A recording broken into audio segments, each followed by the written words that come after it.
বিশ্বনবী জন্ম নিয়েই তিনজন মহিলার দুধ তিনি পান করেছিলেন। প্রথমে তার নিজের মায়ের, দ্বিতীয় নম্বরে উম্মে আইমান একজন দাসী, তিন নম্বরে হযরতে হালিমাতুস সাদিয়া রাদিয়াল্লাহু তাআলা আনহা। সিরাত ইবনে হিশামের বর্ণনা বলছি, হযরতে হালিমা বলেন, আমি মুহাম্মদকে কোলে নিয়ে আমার ডান স্তন দিয়েছি, সে পান করেছে। বাম স্তন তারে দিলাম, সে মুখ বের করে নিল। তিনবার তারে আমি স্তনে মুখ লাগালাম, সে তিনবারই মুখ বের করে দিল। চোখের ইশারা দিয়ে যেন আমারে জানাতে চাই, মা হালিমা জোর করেন কেন? ডান স্তন আমার অধিকার ছিল, আমি পান করেছি। বাম স্তন এটা আমার অধিকার না, এটা আমার দুধ ভাই আব্দুল্লাহর অধিকার। দুনিয়াতে তো আমি ভাইয়ের হক নষ্ট করার জন্য আসি না, এসেছি ভাইয়ের হক ফিরিয়ে দেওয়ার জন্য। রংপুর বিভাগের মানুষেরা, যেই নবী মায়ের কোলে বসে এই রবিউল আউয়াল মাসে ভাইয়ের হক নষ্ট করে না, আরো ফিরিয়ে দেয়, সেই নবীর উম্মত আমরা যত বড় হচ্ছি, ভাইয়ের হক মারার জম হচ্ছি। কথা বলেন না কেন? একটা হাদিস পড়ছিলাম আজকে, আন আনাসিন রাদিয়াল্লাহু আন আবি যাররিন রাদিয়াল্লাহু তাআলা আনহু قال قال النبي صلى الله عليه وسلم من ادعى ما ليس له فليس منا ওয়ালিয়াতাবাওয়া মাকআদাহু মিনান নার, রাহু মুসলিম। আমি কি বাংলা বলবো? কি নবীজি বলেন, যে জিনিস তোমার না ওইটা যদি নিজের আয়ত্তে নিয়ে রাখো, দুইটা ক্ষতি তোমার ওই দিন থেকে আরম্ভ হয়ে যাবে। এক নম্বরে ফালাইসা মিন্না,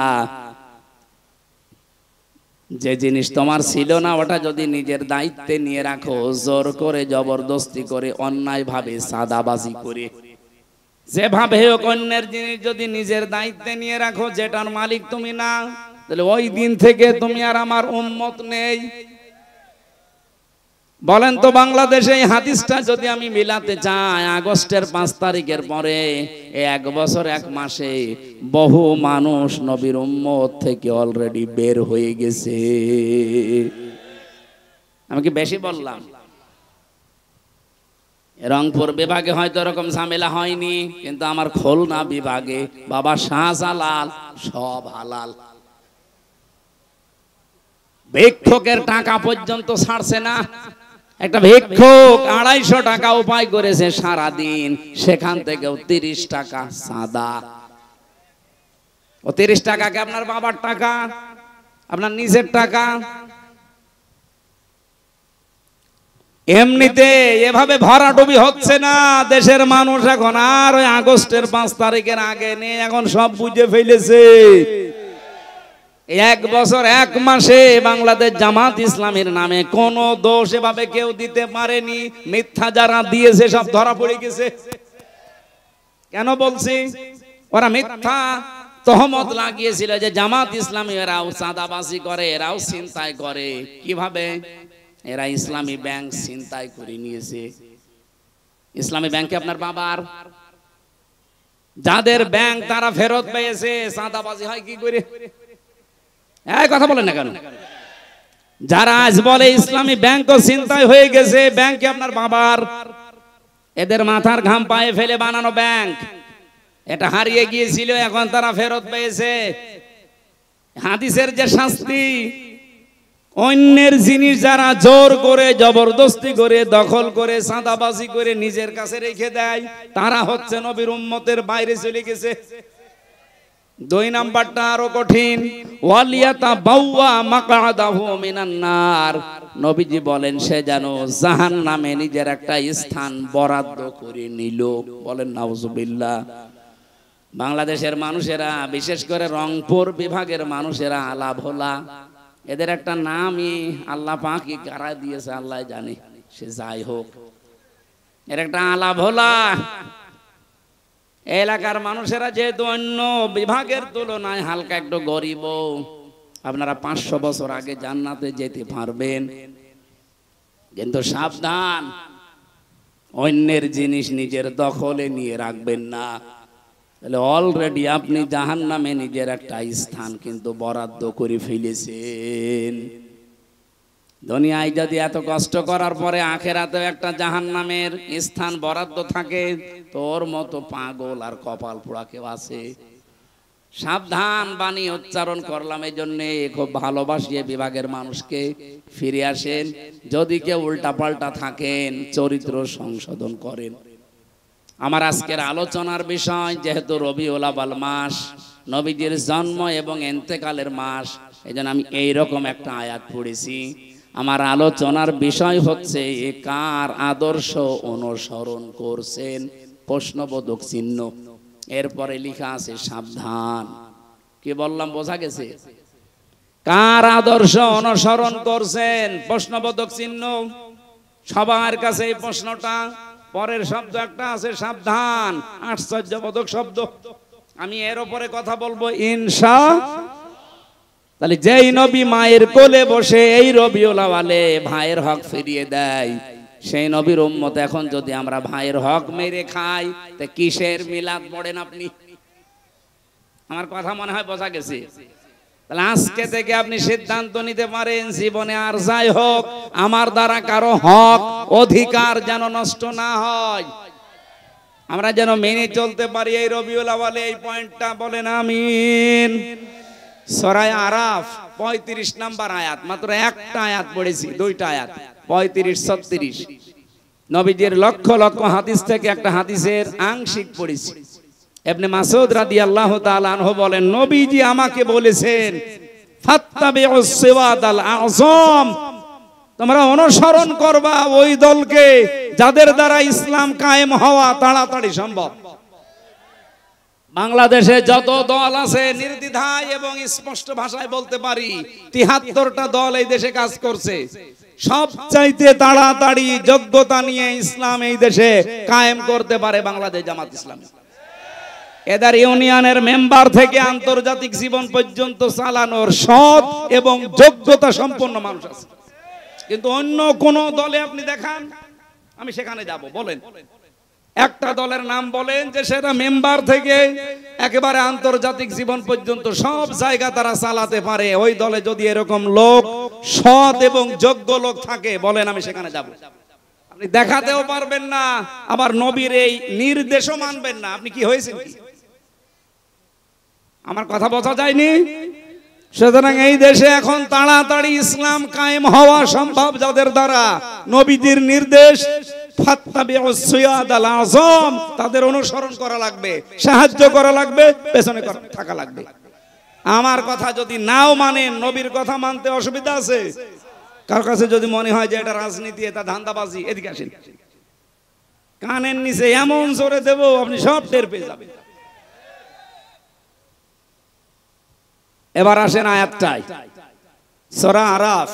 আরাফ মানে পরিচিত হওয়া। আরাফা ইয়ারিফু উরফুন, এর বাংলা অর্থ পরিচিত হওয়া। দ্বিতীয় তাফসীর কি? আরাফ নামে একটা প্রাচীর আছে জান্নাত আর জাহান্নামের মাঝে, বাইনাহুমা হিজাব। 46-47 নাম্বার আয়াতে এই তথ্যটা পাবেন সূরা আরাফের।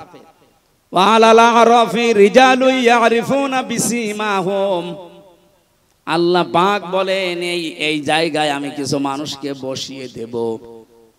নবীজি যখন আয়াতের ব্যাখ্যাটা করছিলেন, সাহাবায়ে কেরাম সামনে বসা, আল্লাহর নবী বলেন এই মানুষগুলোকে আল্লাহ জাহান্নামে দেবে না, জান্নাতেও দেবে না।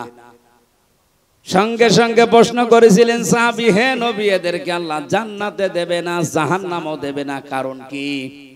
নবীজি বললেন জান্নাতে এদের দেবে না একটা কারণে, এদের সব ভালো ছিল, মায়ের সাথে আচরণ খারাপ ছিল। বাংলাদেশে এরকম সন্তান নেই? হ্যাঁ, কথা বলেন না কেন? সব ভালো, নামাজ পড়ে, রোজা রাখে, পর্দা করে চলে, ব্যবসা হালাল, কিন্তু মা বাবার সাথে সম্পর্ক ভালো না। এই যে সম্পর্কটা ভালো না, এর পেছনে আমি দুইটা কারণ পেয়েছি। এক নম্বরে এই ছেলেটাকে ছোটবেলা থেকে এই মা আর বাবা যে শিক্ষাটা দেওয়া দরকার দিনের, এইটা দেয়নি। এই জন্য এই ছেলে আর মেয়ে জানে না যে আল্লাহর পরে মা বাবার স্থান। এরকম শিক্ষা দেশে নেই। আপনি দেখেন ডক্টর মোহাম্মদ ইউনূস, দুই নবীর নাম ওনার, মোহাম্মদ আর ইউনূস, কয় নবী? অথচ কইল কি 1 থেকে 5 পর্যন্ত গানের মাস্টার নিয়োগ দিয়েছে, অথচ 1 থেকে 5 পর্যন্ত কোরআন শেখাতে একটা মাওলানা শিক্ষক নিয়োগ দিতে পারে নাই। এক কথা বলেন না কেন? গাইবান্ধাবাসী, আমার কুষ্টিয়াবাসীর দাবি যে গানের মাস্টার যদি এই 92% মুসলমানের দেশে 1 থেকে 5 পর্যন্ত নিয়োগ দেওয়া হয়, তাহলে 1 থেকে 5 পর্যন্ত মুসলমানের ছেলে মেয়েদের জন্য একটা আলেম নিয়োগ দেওয়া লাগবে। এ দাবি আপনারা করেন না? কারা করেন দেখি? লিল্লাহে তাকবীর। সর্বোচ্চ দায়িত্বে যেহেতু আছেন আপনি, এতগুলো মানুষের জীবনের উপরে দাঁড়িয়ে আছেন, বসে আছেন, যাই হোক, ফেব্রুয়ারির 12 তারিখে নির্বাচন দিয়ে আপনি চলে যাবেন, অলরেডি ঘোষণা দিয়েছেন, আপনি চলে যান। কিন্তু যাওয়ার আগে এমন একটা কাজ করে যান যেন এই জাতির কাছে আপনি অমর হয়ে থাকতে পারেন। এটা আমরা চাই না, নয়তো আরাব নামক প্রাচীরে আপনি দাঁড়িয়ে থাকবেন, কারণ আপনি তো নিজের অজান্তেই জানেন না যে মা বাবা কি। 2 নম্বরে, অনেক সন্তান আমরা মা বাবার হক পরিপূর্ণ আদায় করতে পারি না বোর কারণে। এলাকা মনে হয় এরকম বউ নেই, আর এই বউগুলোকে শুধু পেছন দরজা দিয়ে ধাক্কা দেয় ওই শাশুড়ি। কার কার বউ আর শাশুড়ি এরকম ঝামেলা আছে একটু সাহস করে হাত তোলেন তো।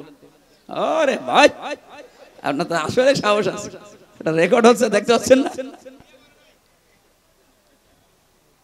না, আমি হাসির জন্য বলি না। সম্মানিতা মা এবং বোনেরা, আপনি কি আমাকে আরাফ নামক এই প্রাচীরে দাঁড় করিয়ে রাখতে চান যে আমি যেন জান্নাতে যেতে না পারি?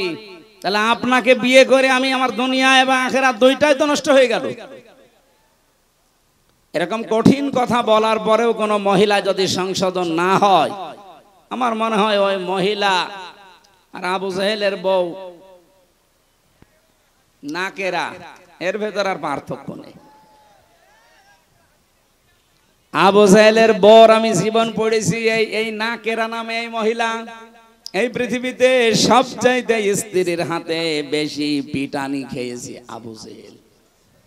বাংলাদেশে বহু মানুষ আছে তারা বোর হাতে মায়ের খায়, হ্যাঁ এখানেও আছে, দরকার নেই। এই জন্য আমরা যারা সন্তান আছি, যেহেতু আল্লাহর পরে মা বাবার স্থান, এটা অনেকেই জানেন না, খুব ভালো করে আজকে শুনে যান। আল্লাহ নিজের পরে এই স্থান আপনার শ্বশুর শাশুড়ির দেয়নি, আপনার স্ত্রীর নাম দেয়নি, আল্লাহ দিয়েছেন ওয়াকাদা রাব্বুকা আল্লা তা'বুদু ইল্লা ইয়্যাহু ওয়া বিল ওয়ালিদাইনি ইহসানা। আমি আল্লাহ সিদ্ধান্ত দিয়েছি, ফাইনাল রায় দিয়েছি, আমার ছাড়া ইবাদত আর কারো করা যাবে না, আর আমার পরেই তোমরা মার বাবার সেবা করবা, তাদের পেছনে খরচ করবা, সাধ্য মতো খেদমত করবা। এখান থেকে একটা মাসলা বের হয়, এই এদিকে তাকান। আল্লাহ পাক যে আইন দিলেন, রায় দিলেন, ফায়সালা দিলেন, সিদ্ধান্ত দিলেন যে আল্লাহ ছাড়া কারো ইবাদত করা, কারো আইন মানা। কয়েকজন বললেন আল্লাহর আইন ছাড়া কারো আইন মানা যাবে? আল্লাহর আইন মানা কি? আরো জোরে বলেন। মা বাবার আইন মানা কি? না না, হয়নি। মাঝখানে ওয়া কি খেলা করার জন্য দিয়েছে? আল্লাহর আইন মানা ফরজ, কিন্তু মা বাবার আইন মানা ফরজ না, তাদের সেবা করা, খেদমত করা ফরজ। কি বুঝলেন এখান থেকে? আল্লাহর পরে আল্লাহ যাদের নামে স্থান দিলেন, মার বাবা, ওয়াবিল ওয়ালিদাইনি ইহসানা, সেই মা বাবার আইন মানা যদি ফরজ না হয়, তুমি কোন মহারথী যে তোমার আইন মানা লাগবে? বলেন। এই জন্য তো আমরা এই বিষয়ে এত সোচ্চার যে পৃথিবী বানিয়েছে যিনি, আইন চলবে তার, অন্য কারো আইন আমরা চলতেও দেব না, আমরা মানিও না। আলাহুল খালকু ওয়াল আমরু, বানিয়েছে যিনি, হুকুম তার। আপনি কোন মহারানী যে আপনার হুকুম মানা লাগবে? আমি মা বাবার আইনই মানি না, তার খেদমত করি, সেবা করি, তার পেছনে খরচ করি, কিন্তু আইন মানি কার? সুতরাং আগামীর বাংলাদেশ আমার মনে হয় আল্লাহর আইন বাদে অন্য কোন আইন আসলে এখানে চলতে দেওয়া হবে না ইনশাআল্লাহ, সে যে নামে আসুক না কেন। গাইবান্ধাবাসী, এ পর্যন্ত আমি স্টপ করলাম। আপনি বুঝে ফেলেছেন যে মা বাবার সাথে বেয়াদবি করলে, তাদের হক আদায় না করলে আপনি জান্নাতে যেতে পারছেন না, ওই জায়গায় দাঁড়াবেন। নবীজি বলেন এই লোকগুলো জাহান্নামেও যাবে না। সাহাবী বলেন হুজুর এরা জাহান্নামে যাবে না কেন? বিশ্ব নবী জানিয়েছেন এরা দিন কায়েমের জন্য দুনিয়াতে চেষ্টা করেছে, এই জন্য আল্লাহ জাহান্নামে দেবে না। তার মানে হাদিস অনুযায়ী ফাইনাল বলা যায় যারা বাংলাদেশে আজ দিন কায়েমের জন্য চেষ্টা করছেন, আপনি আর যাই করেন জাহান্নামে আপনাকে আল্লাহ দেবে না। এজন্য এখনো যারা অ্যাক্টিভ হতে পারেননি বাংলাদেশে, একামতে দিনের দায়িত্ব পালন করবেন, আপনি কর্মী হবেন। এখনো যারা আসতে পারেননি আসেন ফিরে, আপনাকে দিয়ে আল্লাহ কাজ করাতে চাই। আপনার যদি মন তৈরি না হয় জোর করে আল্লাহ কিন্তু নিয়ে আসবে না। আল্লাহু ইয়াজতাবি ইলাইহি মাইয়াশা ওয়া ইয়াহদি ইলাইহি মাইয়ুনিব। আল্লাহ পাক যাকে ইচ্ছা মনোনীত করেন, নির্বাচিত করেন, পছন্দ করেন, আল্লাহ তাকে সিলেক্টেড করেন। তাকে কোন মানুষ? ইয়াহদি ইলাইহি মাইয়ুনিব, তাকে আল্লাহ হেদায়েত দেন যেই লোকটা আল্লাহর দিকে মন থেকে ফিরে আসতে চায়। সুতরাং একামতে দিনের কাজ আপনাকে দিয়ে আল্লাহ করাবে যদি আপনার মন তৈরি হয়। আপনি আর সাধারণ মানুষ তখন এক না। এজন্য মন তৈরি করে ফেলেন, সিদ্ধান্ত নিয়ে ফেলেন এই দেশে দিন কায়েম হওয়ার আগ পর্যন্ত আমার কোনো বিশ্রাম নেই। এক কথা বলেন না কেন? আবু তালেব সরকার যদি পারে, মাওলানা নজরুল ইসলাম যদি পারে, আব্দুল করিম যদি পারে, আমি পারবো না? মানে আমি মনটা ওদের মতো তৈরি করে দেখেন, আল্লাহ আপনাকেও ময়দানে কাজে লাগিয়ে দেবে। এর আগে একটা শব্দ আছে, এটা আমাকে খুব ভাবায়। বাংলাদেশের বহু আলেম, অনেক পীর পর্যন্ত এ রাস্তায় আসতে চায় না, বিভিন্ন ফতোয়া দেয়। এবার আপনি তাদের কথা শোনেন তো। কাবুরং আলাল মুশরিকিনা মা তাদউহুম ইলাইহি। হে নবী, আপনি মানুষকে যেদিকে ডাকেন দিন কায়েম করা লাগবে, এই কথা শুনলে সবচাইতে বেশি মন খারাপ হবে, খারাপ লাগবে, রাগ করবে মুশরিকরা। সুতরাং এই বাংলাদেশে আমরা যারা দিন কায়েমের কথা বলি, আল্লাহর বিধান কায়েমের কথা বলি, এ কথা শুনলে যে পীর রাগ করে, এ কথা শুনলে যে ইমাম রাগ করে, এ কথা শুনলে যে হাজী রাগ করে, সে যেন বিশ্বাস করে তার জীবনে কোনো না কোনো কায়দার শিরিক হচ্ছে, আর শিরিক হলে সে লোকটা মুশরিক। আমি আশা করি কথা বোঝাতে পেরেছি। আপনার কাছে দিন কায়েমের কথা শুনলে যদি রাজনীতি মনে হয়, যদি মনে হয় এটা ধান্দাবাজি, দুনিয়ার কাজ, আপনি বিশ্বাস করেন আপনার দ্বারা কোনো না কোনো ভাবে শিরিক হচ্ছে। আর শিরিক যে করে সে কি? মুশরিক। বলেন বলেন। কাবুরা আলাল মুশরিকিনা মা তাদউহুম ইলাইহি। হে নবী, আপনি যেদিকে মানুষকে ডাকছেন, আনাকিমুদ্দিন ওয়ালা তাতাফাররাকু ফি, আসো দিন কায়েম করি, এ বিষয়ে কোনো মতপার্থক্য চলবে না। আপনার কথা শুনলে রাগ হবে তাদের যারা মুশরিক। তা আমরা তো দিন কায়েমের জন্য বলি, আমার বাবার আইনের কথা বলি না। আপনার রাগ হয় কোন কারণে? আপনি কেন বলেন যে হামজা রাজনীতি করে? আমি বিশ্বাস করি আপনার জীবনে কোনো না কোনো কায়দায় শিরিক হয়ে যাচ্ছে, ওই শিরিক আগে আপনি বন্ধ করেন, নয়তো আপনার রাগ হবেই, এটাই স্বাভাবিক। এজন্য সময় যখন এসেছে দিন কায়েম করার চেষ্টা করলে যেহেতু জাহান্নামে যাওয়া লাগে না, আপনাকে আমি আহ্বান জানাচ্ছি ফিরে আসেন। দলে দলে পালে পালে মানুষ যেভাবে আসতেছে আপনিও আসেন, মন তৈরি করেন। এদেশে আর কোন জালেম, কোন সাদাবাজ মাথা ছাড়া দিয়ে উঠতে পারবে না ইনশাআল্লাহ। দরুদ আর সালাম পড়ছি আমাদের নবীর উপরে, কারণ এটা রবিউল আউয়াল মাসের আজকে 18 তারিখ না, ভাদ্র মাসের কয় তারিখ? 28 তারিখ। ইংরেজি সেপ্টেম্বরের আজকে 12 তারিখ।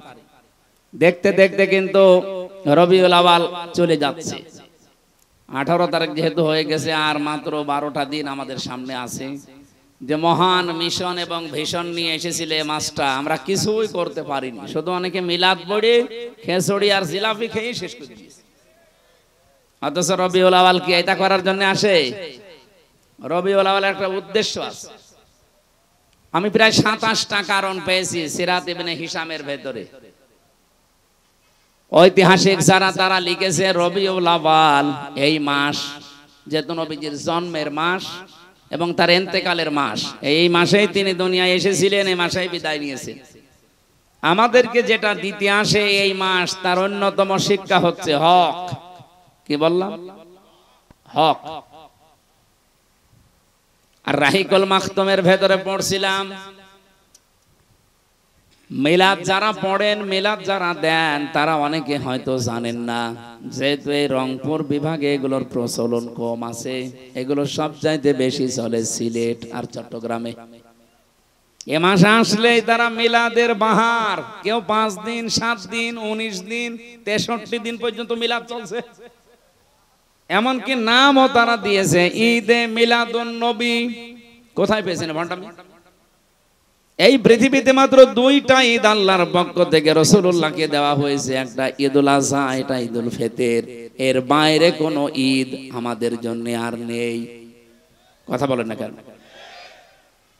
ওরা কোরআন শরীফের আয়াত পড়ে দলিল দিতে চায় ভাবে قد جاءكم من الله نور وكتاب مبين। সূরা মায়েদার 15 নম্বর আয়াতের শেষের দিকে এটা আছে, অবশ্যই আল্লাহর পক্ষ থেকে তোমাদের কাছে এসেছে স্পষ্ট কিতাব, নূর।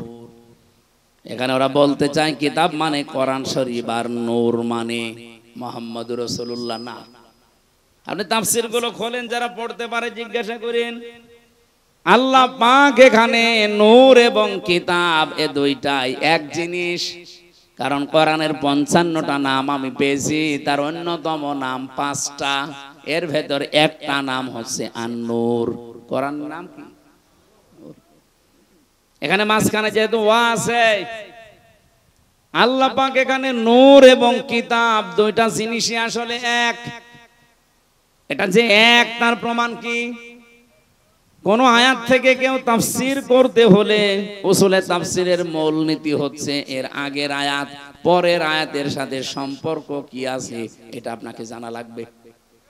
যারা এভাবে আলেম হওয়ার পরেও দলিল দেন, মানুষকে ধোঁকা দিয়ে বোকা বানাতে চান যে এখানে নূর মানে মুহাম্মদুর রাসূলুল্লাহ আর কিতাব মানে কোরআন শরীফ, না। কারণ এর প্রমাণ এ দুইটাই যে এক, এর প্রমাণ আল্লাহ নিজে পরের আয়াতে দিয়েছেন। ইয়াহদি বিহিল্লাহ। যারা গ্রামার বসে বলেন তো ইয়াহদি বিহিল্লাহ, বিহি 1 বছর না বহু বছর? আপনি কথা বলেন, আপনি জানেন বিহি এটা 1 বছর, উপরের জিনিস যদি 2টা হবে। আল্লাহ পাক এখানে ইয়াহদি বিহিল্লাহ দিলেন কেন? যে এইটার দ্বারাই আমি মানুষকে হেদায়েত দেই। সুতরাং এইটার দ্বারা বলতে এখানে যেটার নাম আছে সেটা নূর ও যা কোরআন ও তা। আশা করছি আমি কথা বোঝাতে পেরেছি এই বিহি শব্দটা দিয়ে, মানুষ যেন বিভ্রান্তিতে না পড়ে যে নূর মনে হয় আলাদা, কিতাব মনে হয় আলাদা। না, আল্লাহ এই জন্য জবাব দিচ্ছেন পরের আয়াতে ইয়াহদি বিহিল্লাহ, আমি আল্লাহ নিজে এইটার দ্বারা হেদায়েত দেই।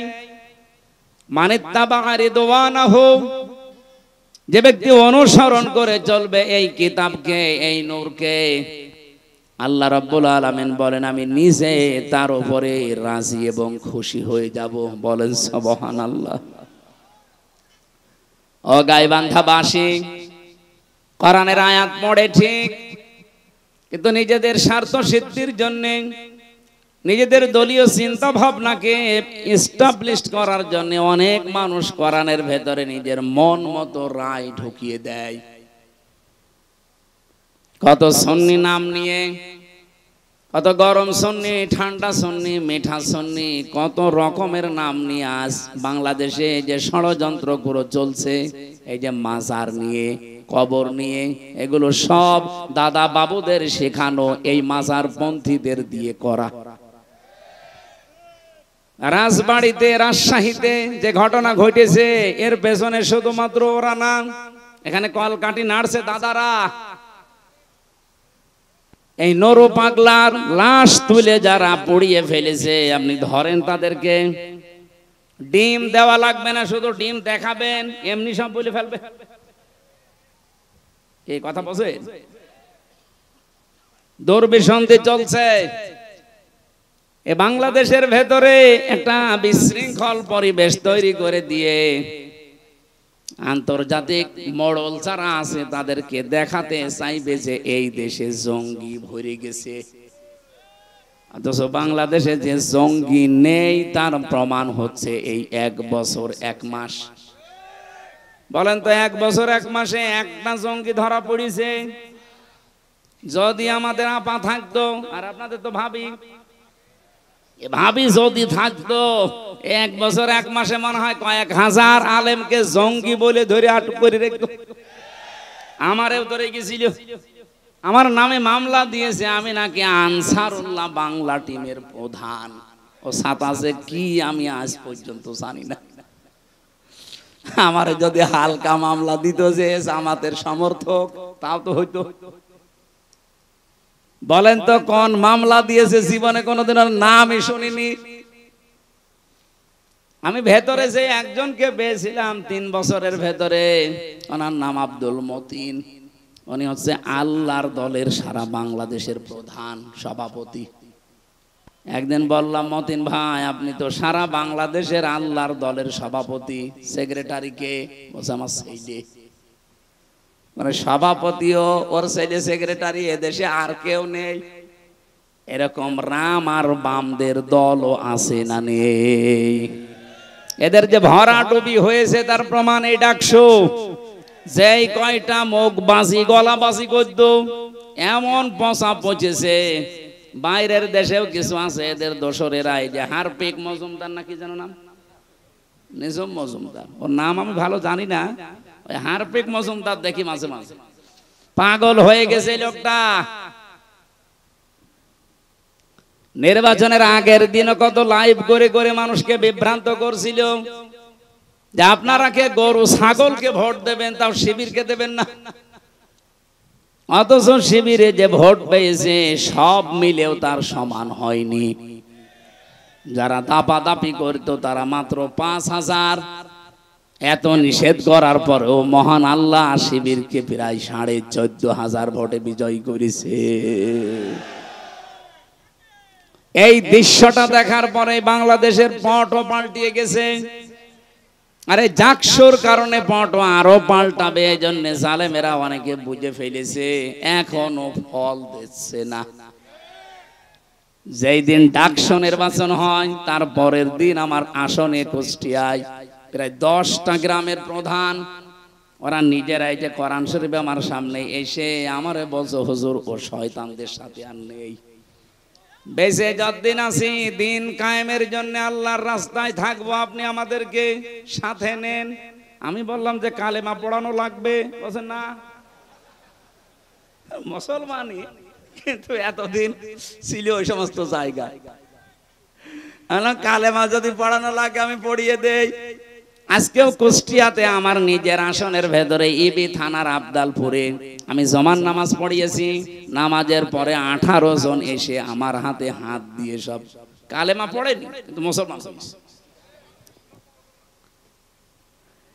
এসব ডাকসু আর জাকসুর শুধু ফল ঘোষণা দেওয়ার পরে সারা দেশে যেভাবে দলে দলে পালে পালে মানুষ আসতেছে, আমার মনে হয় কিছুদিন চাইতে দেন ওয়ারাইতান নাসা ইয়াদখুলুনা ফি দীনিল্লাহি আফওয়াজা। এ নবী আপনি দেখবেন দলে দলে পালে পালে মানুষ ইসলামে প্রবেশ করছে। সেই দৃশ্য এখন বাংলাদেশে দেখা যাচ্ছে। আল্লামা দেলাওয়ার হোসাইন সাইদি শহীদ রহমতুল্লাহ আলাইহি, তার সন্তান জনাব মাসুদ সাইদি ভাইয়ের হাতে আজকে 50 জন এসে যোগ দিয়েছে, মুসলমান হয়েছে। কারণ ওই এলাকায় হিন্দু বেশি। আমার তো মনে হচ্ছে 1500 বছর আগে নাজিল হওয়া কোরআনের সূরা এই নসরের আয়াতটা বাংলাদেশের জন্য এখন খাপের খাপ, মমতাজের বাপ মিলে যাচ্ছে। এই কথা বলেন না কেন? এই জন্য ঝড় যখন উঠেছে এই দেশে এখন দল যে নামে আসুক না কেন দুইটা, হয় আল্লাহর দল নয় শয়তানের দল। আমি ওপেন ঘোষণা দিয়েছি আমার কুষ্টিয়ায় যে বাংলাদেশে এখন দল 14টা থাক আর 28টা থাক আর 73টা থাক, দল এখন দুইটা, হয় আল্লাহর দল নয় শয়তানের দল। এই জমিনে যারা আল্লাহর দ্বীন কায়েম করতে চায়, আল্লাহর বিধান প্রতিষ্ঠা করতে চায়, তারা সব এক দল। এবং আল্লাহর আইনের বাইরে যারা মানুষের তৈরি করা বিধান কায়েম করতে চায়, এরা এক কথায় শয়তানের দল। এখন আপনার সিদ্ধান্ত, আপনার কাছে কোনটায় যাবেন। আর দলে থাকলে বিজয়ী হলেও আপনার লাভ, যদি হেরে যান তাও লাভ। আর শয়তানের দলে থাকলে হয়তো টাটকা কিছু সুখ পেতে পারেন, আজীবন আপনাকে জাহান্নামের আগুনে থাকা লাগবে। অনেক আলেম পর্যন্ত আমি এখন দেখতে পাচ্ছি, এটা গায়বান্ধা আছে কিনা আমি জানি না, অনেক জেলাতে দেখি অনেক আলেমের ভেতরে এখনো দোদুল্যমান অবস্থা, যে যদি অ্যাক্টিভ ভাবে ইসলামের পক্ষে আমি লেগে পড়ি আর যদি পাশ না করে তখন আমার ইমামতি থাকবে। তো আপনি ইমামতি নিয়ে আসেন, আর আপনার এরকম মনে হয় কেন যে এবার ইসলাম যাবে না? আপনি 100% বিশ্বাস করতে পারেন বাংলার সংসদে এবার ইসলাম যাবে। এই আমি যে যাবেই বললাম, এটা আমি নিজের ইচ্ছাই বলেছি না। সূরা আলে ইমরানে এসেছে, ওয়ালা তাহিনু ওয়ালা তাহজানু ওয়া আনতুমুল আ'লাউনা ইন কুনতুম মুমিনিন। আল্লাহ বলেন কোনো ভয় নেই, কোনো চিন্তা নেই। শব্দটা কিন্তু আনতুম আ'লাউনা ছিল, অথচ আ'লাউনার আগে আলিফ লাম দিয়ে এটাকে আল্লাহ নির্দিষ্ট করে দিয়েছেন। আরবি গ্রামারের নিয়ম অনুযায়ী মুবতাদা যদি মারিফা হয়, খবর হওয়ার কথা সব সময় নাকিরা অনির্দিষ্ট, অথচ আল্লাহ এখানে আলিফ লাম দিয়ে এইটাকেও নাকিরাকে মারিফা বানিয়ে দিয়েছেন, নির্দিষ্ট করে দিলেন।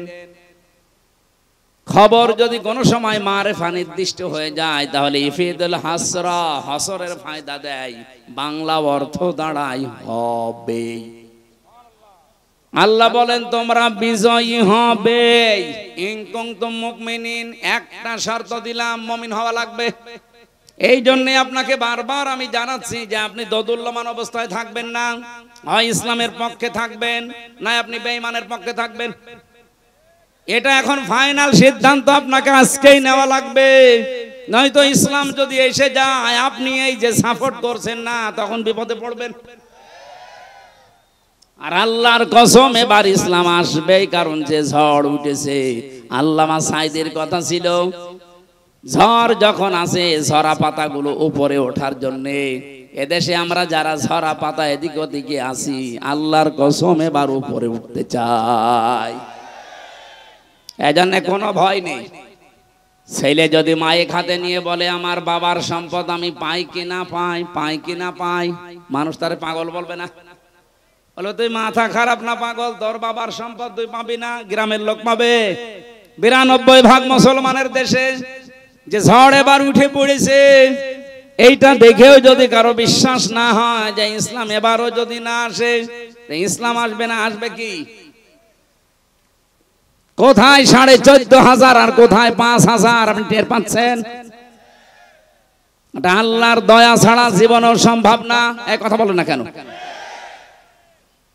সেদিন গোবিন্দ চন্দ্র পরামানিকের সাথে দেখা হয়েছিল, উনি আমারে বলছিলেন, মাওলানা আমি একজন হিন্দু মহাজোটের সেক্রেটারি সারা বাংলাদেশের, আমি যা দেখলাম এই বাংলাদেশে যদি জামাত ইসলামী রাষ্ট্রীয় ক্ষমতায় যায় তাহলে দেশের সব দলের মানুষ নিরাপদে থাকবে।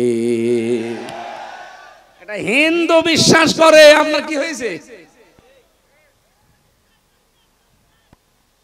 আশা করছি এবার বিশ্বাসটা আপনি পাকাপোক্ত করে নেন, হয় ইসলামের পক্ষে থাকবেন না ইসলামের বিপক্ষে থাকবেন। মাঝামাঝি কোন রাস্তা বলেন বলেন নেই। আমার ভাইরা, সূরা আরাফের যে আয়াত পড়েছি, এবার আমি আয়াত থেকে কথা বলার জন্য প্রবেশ করছি। আল্লাহ ডাক দিয়েছেন বনি আদম সন্তানদের, আমরা বনে আদমের সন্তান না? বলেন বলেন। হ্যাঁ, আপনার দল আলাদা থাকতে পারে, আপনি রাজনীতি আলাদা দল করতে পারেন, কিন্তু আপনি আদমের সন্তান কিনা বলেন, নাকি শয়তানের সন্তান? আল্লাহ পাক ডাক দিয়েছেন, ইয়া বানি আদামা ইম্মা ইয়াতিয়ান্নাকুম রাসূলুম মিনকুম। হে বনি আদম সন্তানেরা, যদি তোমাদের কাছে আসে তোমাদের ভেতর থেকেই কোন রাসূল, এই এদিকে তাকান, আল্লাহ কিন্তু রাসূল এক বচন দেননি, রাসূলুন দিয়েছেন বহু বচন। মিনকুম, তোমাদের ভেতর থেকেই, মধ্য থেকে যদি কোন রাসূল আসে। আমার প্রশ্ন, এখন পৃথিবীতে রাসূল আছে? আছে। রাসূল আছে মানে রাসূলের নায়েবরা আছে। আল উলামা ওয়ারাসাতুল আম্বিয়া, আলেমরা নবীদের ওয়ারিস, উত্তরাধিকারী, নায়েবে রাসূল, স্থলাভিষিক্ত। এইজন্য আল্লাহ রাসূলুন দিয়েছেন। কিয়ামত পর্যন্ত তার নবী মুহাম্মদ রাসূলুল্লাহ থাকবে না, কিন্তু তার নায়েবরা থাকবে। কথা বলেন না কেন? মাওলানা নজরুল ইসলাম সেরকম একজন নায়েব।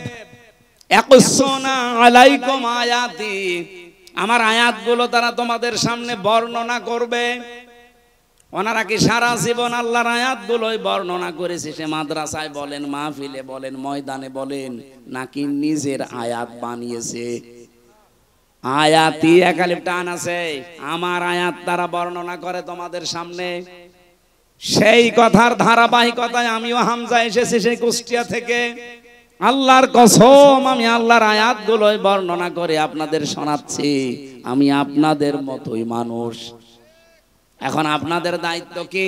ফামানিত্তাকা ওয়া আসলাহা ফালা খাউফুন আলাইহিম ওয়ালা হুম ইয়াহজানুন।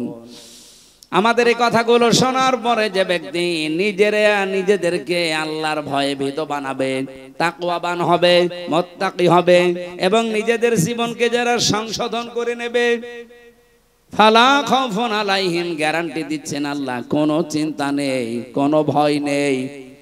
সুতরাং আমাদের উচিত হবে, বনি আদম সন্তানকে আল্লাহ কিন্তু ডাক দিয়েছেন রাসূলদের মাধ্যমে। সেই রাসূল এখন থাকলে এভাবে ডাক দিত, তাদের ওই দায়িত্বটা পালন করতে এত দূর থেকে এসে আপনাকে ডাক দিচ্ছি, আসেন। আল্লাহর কোরআনের আয়াত আমি যেভাবে বুঝেছি ওইভাবে আপনাদেরকে বোঝানোর চেষ্টায় আছি। ইয়াকুসুনা আলাইকুম আয়াতি, আল্লাহর আয়াতগুলো তারা বর্ণনা করবে।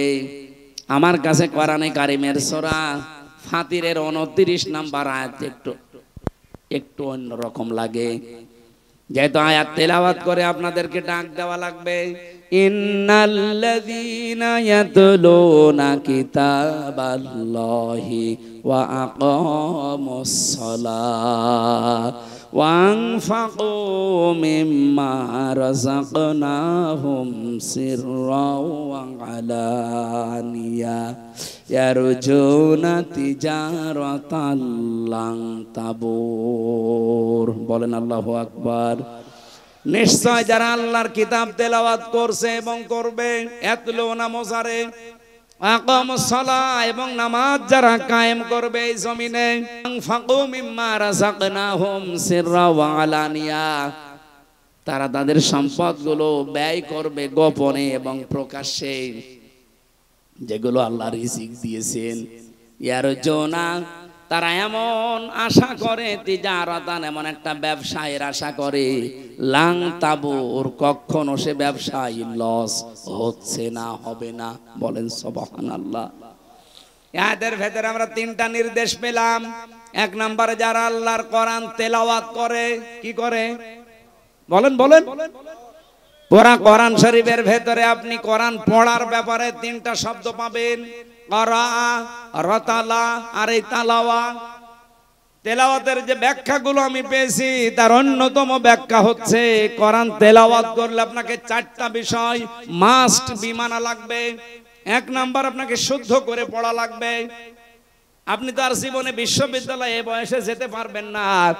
ও গাইবান্ধাবাসী, এখান থেকে রেকর্ড হচ্ছে, সারা বাংলার মানুষকে জানাতে চাই, বাংলাদেশে একটা বিশ্ববিদ্যালয় আছে, তার নাম জামাত ইসলামী।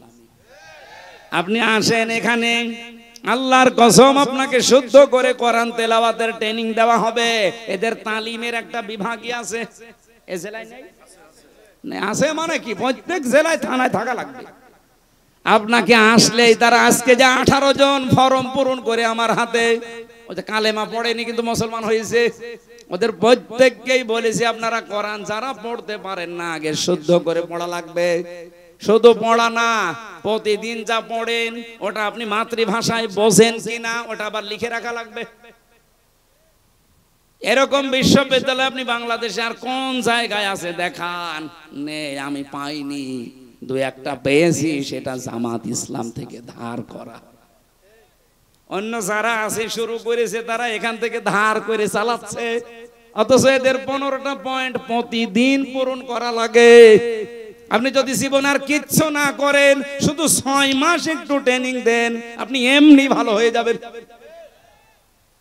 তাহলে আল্লাহর কিতাব তেলাওয়াতের প্রথম শর্ত শুদ্ধ পড়া, এরপরে বোঝা, এরপর আপনি যা বুঝলেন ওটা নিজে মানবেন। 4 নম্বরে যা মানেন ওটা যেন মানুষ মানতে পারে, সেই ব্যবস্থা করে দেওয়া লাগবে। এই জন্য বাংলাদেশ জামাত ইসলামের কর্মী যারা, জামাত কর্মী মানে সমাজ কর্মী। কথা বলেন না কেন? জামাত কর্মী মানে আপনি আল্লাহর কোরআন তেলাওয়াত করতে গেলে এই পয়েন্টগুলো আপনার সামনে চলে আসবে। আকামুস সালাহ, 2 নম্বরে নামাজ কায়েম করা লাগবে। ও বাংলার মুসলমানেরা, 54 বছর আমরা স্বাধীন হয়েছি, এই দেশে কি আজও নামাজ কায়েম হয়েছে? কি আছে? নামাজ পড়া আছে, আমরা নামাজ পড়ি। ফাসাল্লি লিরাব্বিকা, আপনার রবের জন্য নামাজ পড়েন। মাত্র একটা জায়গায় আল্লাহ কোরআনে দিলেন যে নামাজ পড়ো, আমরা সবাই নামাজ পড়ি। অথচ 82 জায়গায় আল্লাহ দিয়েছেন আকামুস সালাহ, নামাজকে কায়েম করো। এই কথা বলতে গেলে আপনার কাছে রাজনীতি মনে হয়, ধান্দাবাজি মনে হয়। আমার মনে হয় আপনি আল্লাহকেও ধান্দাবাজি বলবেন। কথা বলেন না কেন? আমি কি কোনদিন বলেছি যে আমার দাদাকে প্রতিষ্ঠা করা লাগবে? বলেন। আমি সেই বিশ্ববিদ্যালয়ে ফার্স্ট ইয়ার থেকে এখানে আসি, সেই 12 সাল থেকে। কোনদিন আজ পর্যন্ত বলেছি যে আমার বাবা রিয়াজউদ্দিন তার আদর্শ কায়েম করা লাগবে? যতদিন বলেছি আল্লাহর কোরআন কায়েম করার চেষ্টা চালান, নামাজকে আপনি সংসদে নিয়ে যান। তখন সলিমদ্দি ভাই, কলিমদ্দি ভাই চলো নামাজ পড়তে যাই বলা লাগবে না। ইসলামকে আমরা এই 54 বছরে শুধু অনুরোধের জায়গায় রেখেছি, আদেশের জায়গায় নিতে পারিনি। কথা বলেন না কেন? আগামীতে ইসলাম কি অনুরোধের জায়গায় থাকবে না আদেশের জায়গায় যাবে? ওখান থেকে আদেশ আসবে, ডু ইট, এটা কর। আকামুস সালাহ। মাওলানা নজরুল ইসলামের মতো, আব্দুল করিমের মতো এই বাংলাদেশে 151 জন যদি এবার যেতে পারে সংসদের প্রথম অধিবেশনে, তাদের বলা লাগবে মাননীয় স্পিকার আমরা নামাজের বিল চাই। সূরা হজ 41 নম্বর আয়াত। আমি কি বানিয়ে বলছি? ওনারা করবে ওটা 100 ভাগ। যদি না করে ওনাদের ভোট দেওয়ার দরকার নেই। আল্লাযীনা ইম্মাক্কান্নাহুম ফিল আরদি আকামুস সালাহ। আমার এই সমস্ত মুমিন বান্দাদের আমি যদি রাষ্ট্রীয় ক্ষমতা দান করি, তারা সর্বপ্রথম নামাজ কায়েম করবে। এই জন্য নামাজ কায়েমের আন্দোলন বাংলাদেশে কোন দল করে আপনি নিজেই জানেন। বহু দল আছে দেশে, নামাজ পড়ার কথা বলে কিন্তু নামাজ কায়েম করা লাগবে কথা বলে শুধু জামাত ইসলামী বাংলাদেশ। 3 নম্বরে খরচ করা লাগবে আপনার যা আছে, প্রকাশ্যে হোক গোপনে হোক। এর জন্য আমরা আশা করি এমন একটা ব্যবসার লাংতাবুর, জীবনেও কোনো লস নেই। এই জন্য যে 3টা কর্মসূচি, যেহেতু বাংলাদেশ জামাত ইসলামী এই 3টা হাতে নিয়েছে, এই জন্য আহ্বান জানাচ্ছি। আমরা বর্ণনা করে আপনাদেরকে আল্লাহর আয়াত থেকে তেলাওয়াত করে করে শুনিয়েছি। এখন আপনার বিবেকে যা লাগে আপনি তাই করেন। এরপরে আল্লাহ জানিয়েছেন আল্লাযীনা কাযযাবু বিআয়াতিনা ওয়াস্তাকবারু আনহা। আমার এই সহজ সরল আয়াতগুলো শোনার পরে যারা মিথ্যা প্রতিপন্ন করে, আস্তাকবারু আনহার, অহংকার করে মুখ ফিরিয়ে চলে যায়, যে এরকম কথা বলেই থাকে, এরকম অনেকে বলে না, উলাইকা সাহাবুন নার হুম ফিহা খালিদুন। এরা চিরকাল জাহান্নামে থাকবে, এরা জাহান্নামের অধিবাসী। বলেন নাউজুবিল্লাহ। এরপরে যে কথাগুলো আমি পড়েছি এর আয়াতের পরে, ফামানা যালামু মিম্মান ইফতারা আলাল্লাহি কাযিবান আও কাযযাবা বিআয়াতি, ওই লোকটার চাইতে বড় জালেম আল্লাহর দৃষ্টিতে আর কেউ নেই, যে লোকটা আল্লাহ সম্পর্কে মিথ্যা রচনা করে অথবা আল্লাহর আয়াতকে মিথ্যা প্রতিপন্ন করে। উলাইকা ইয়ানালুহুম নাসিবুহুম মিনাল কিতাব, তার কপালে যেটা লেখা আছে, এখানে কিতাব মানে তাকদীর, তার তাকদীরে কপালে যেটা লেখা আছে তার কাছে সেটা পৌঁছাবে। সুতরাং ডাকসু বলেন, জাকসু বলেন, রাকসু বলেন আর চকসু বলেন, যাই বলেন, কপালে যেটা লেখা আছে ওটা পৌঁছাবে, যতই ষড়যন্ত্র হোক। কোন ষড়যন্ত্র কাজে লাগবে না ইনশাআল্লাহ। হাত্তা ইযা জাতুহুম রুসুলুনা ইয়াতাওয়াফাউনাহুম, হঠাৎ যখন তাদের কাছে মরণের ফেরেশতা চলে আসবে, ক্বালু, তারা বলবে, আইনামা কুনতুম তাদউনা মিন দুনিল্লাহ, নিজেদের উপরে যারা জুলুম করেছো কোথায় আজ তারা, যাদের কথা মতো তোমরা ন্যায়কে অন্যায় বানিয়েছো, অন্যায়কে ন্যায় বানিয়েছো। বাংলাদেশে এটা এখন নেই। এই কথা বলেন না কেন? শিক্ষক নামে কিছু কলঙ্ক এখনো পর্যন্ত জাকসুর রেজাল্টের ঘোষণা দেয়নি, অথচ ঘোষণা রাত ৮টা ৯টার ভেতরে দেওয়ার কথা। এত করে একটা প্রতিষ্ঠানের এই সর্বোচ্চ ৮,৫০০ ৭,৫০০ থেকে ৮,০০০ ভোট, এইটা গণনা করতে যদি ২৪ ঘন্টা পার হয়ে আবার ২৪ ঘন্টা চলে আসে, জাতীয় নির্বাচন কি করবেন এদেশের মানুষ বুঝে ফেলেছে। এটা নিয়ে যদি ঝামেলা করেন এদেশে কোনো নির্বাচন আগামীতে আর হবে না ইনশাআল্লাহ। এজন্য কোন ষড়যন্ত্র না করে যে যা পেয়েছে সেটা তার কাছে পৌঁছিয়ে দেন। আর যারা ষড়যন্ত্র করছেন তাদের কিন্তু ফেরেশতারা এটা বলবে। আষাঢ় দিয়ে যখন মরণের বিছানায় পড়বেন তখন বলবে, মা তা কুনতুম তাদউনা মিন দুনিল্লাহ, আল্লাহ বাদে তাদের উপরে ভরসা করেছিলে, কেউ আমেরিকার দিকে, কেউ ভারতের দিকে, কেউ লন্ডনের দিকে, কই তারা? ক্বালু, ওরা বলবে, দল্লু আন্না, আমাদের থেকে এ লন্ডন, আমেরিকা, ইন্ডিয়া সব উদা হয়ে গেছে। আমি কি বানালাম এটা? এখন যদি বলেন লন্ডন কোথায়, এদিকে আসেন, আসেন এদিকে আসেন, আমি দরকারে তাফসীর এখন লিখব। ক্বালু দল্লু আন্না, আমাদের থেকে তারা উধাও হয়ে গেছে। কারা? যাদের কথা মতো আমরা এই ন্যায়কে অন্যায় বানাতাম।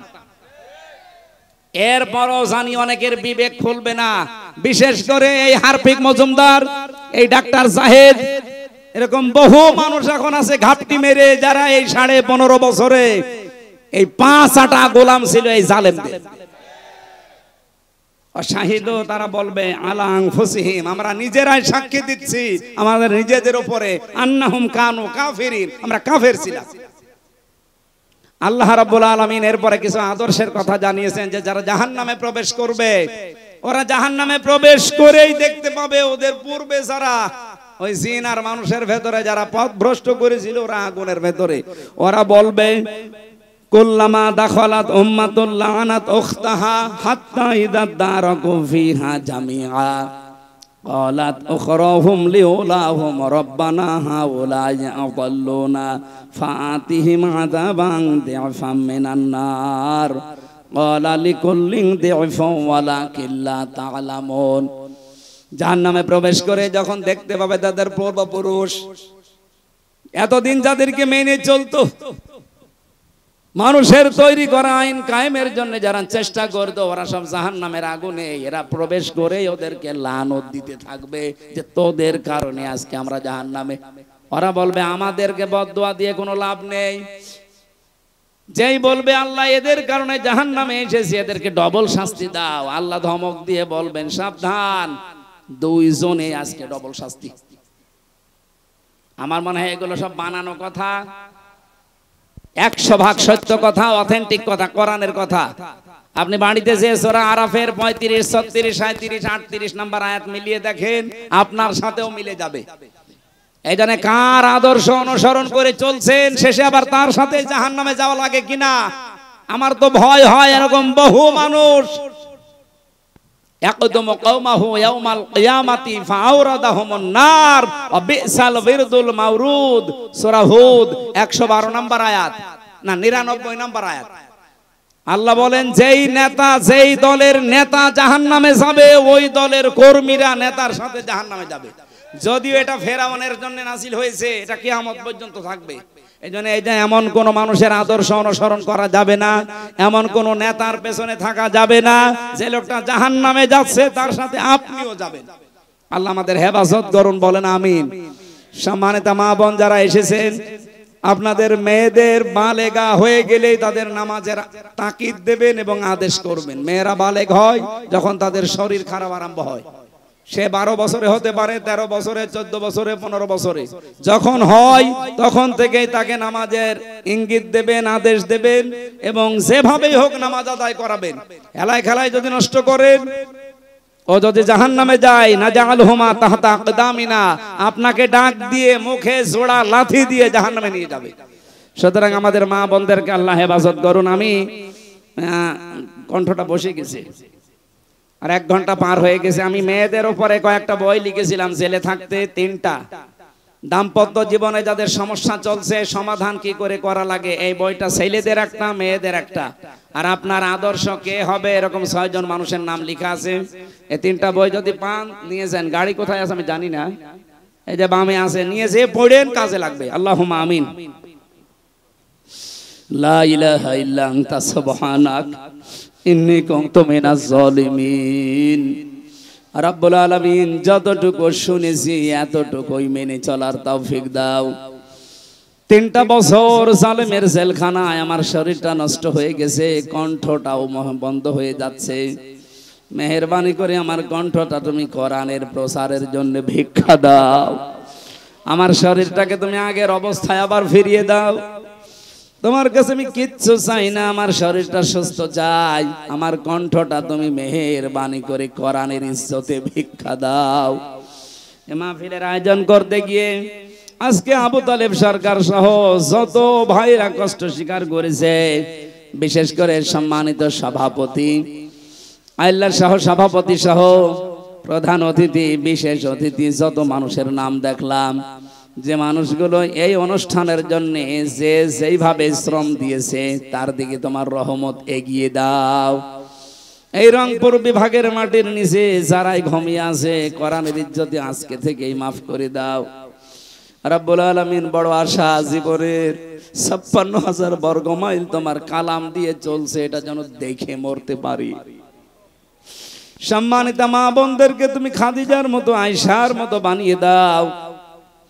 রব্বুল আলামিন, যে ষড়যন্ত্র চলছে প্রকাশ্যে এবং গোপনে, আল্লাহুম্মা ইন্না নাজআলুকা ফি নুহুরিহিম ওয়া নাউযু বিকা মিন শুরুরিহিম, ওদের মোকাবেলায় আল্লাহ তোমাকে রাখলাম, মেহেরবানি করে হামিও নাসির হয়ে যাও।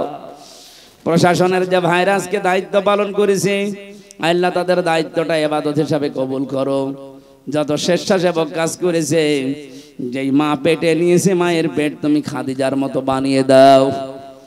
কখন কার কাছে আজরাইল এসে যায় কেউ জানি না, যখনই আসবে জীবনের শেষ কথা যেন বলতে পারি, লা ইলাহা ইল্লাল্লাহু মুহাম্মাদুর রাসূলুল্লাহ। আসসালামু আলাইকুম। কণ্ঠটা বসে গেছে, দোয়া করেন। আর এই যে বামে গাড়িতে বয় আছে, যাওয়ার সময় নিয়েছেন, কাজে লাগবেন ইনশাআল্লাহ।